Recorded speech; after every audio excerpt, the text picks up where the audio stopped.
Hi, Yuva. Welcome to Azure interview. Hello, sir. Yeah, your scenario is zero downtime deployment for AKS. The question is, how did you implement zero downtime deployment in Azure Kubernetes services?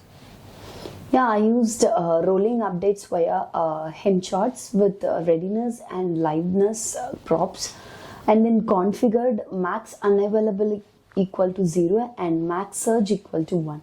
And also used pod disruption budgets to avoid accidental downtime and validate each deployment step with health checks. Okay. How did you manage deployment to dev, QA, and prod using a single Azure DevOps pipeline? Yeah, I used multi-stage YAML pipelines with environment approvals. Each stage had its own variable group and key vault linked secrets. Conditions and depends on logic ensured promotion only occurred after test success and approvals. Okay. What step did you take to secure a self-hosted Azure DevOps agent? Restricted the agent VM to private subnets, disabled internet access, rotated PAT tokens regularly, and ran agents under minimal privilege service accounts. And also isolated build and release agents on and also isolated build and release agents on different VMs. Okay. How did you implement Terraform IAC with remote state management in Azure DevOps? Yeah, it's stored backend in Azure Blob with state locking using Azure Cosmos DB.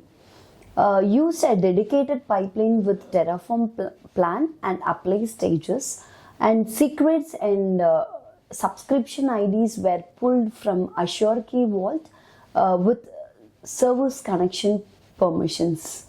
Okay. How did you implement blue-green deployment for Azure Web Apps? First, we have to set up deployment slots like new version deployed to green, run health checks and smoke tests using Azure test plans. Slot swap performed post validation with rollback slot ready. Okay.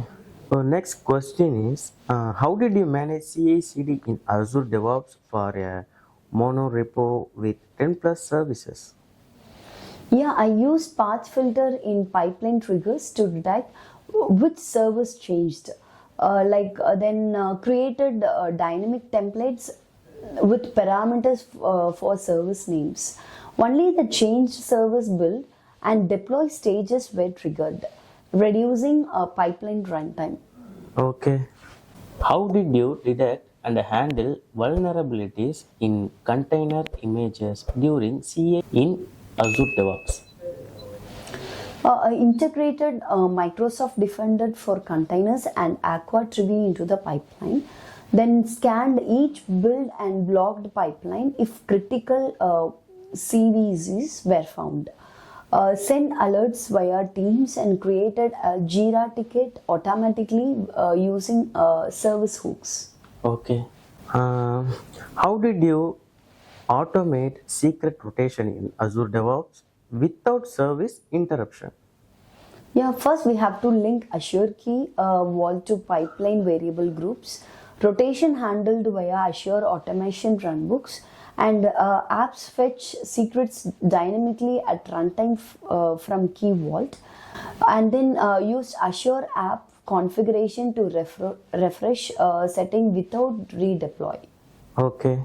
What Git strategy did your team follow in Azure Repos to avoid conflicts in large projects? It's followed by Git flow, features branches, develop, release, and hotfix. Enforced branch policies like mandatory pull request, code reviews, and build validation. And then we have to use status check and required reviewers in YAML configure. Okay. Yeah. Your last question is, Mm, how did you resolve a situation where the pipeline couldn't access resources due to service connection issues? Yeah, first we have to validate RBAC at the subscription or resource group level and ensure the service principal used in the service connection had to the right role. Also rotated expired credentials and verified tenant level access. Okay, okay, you are. Thank you. Thanks for your time. Thank you very much, sir.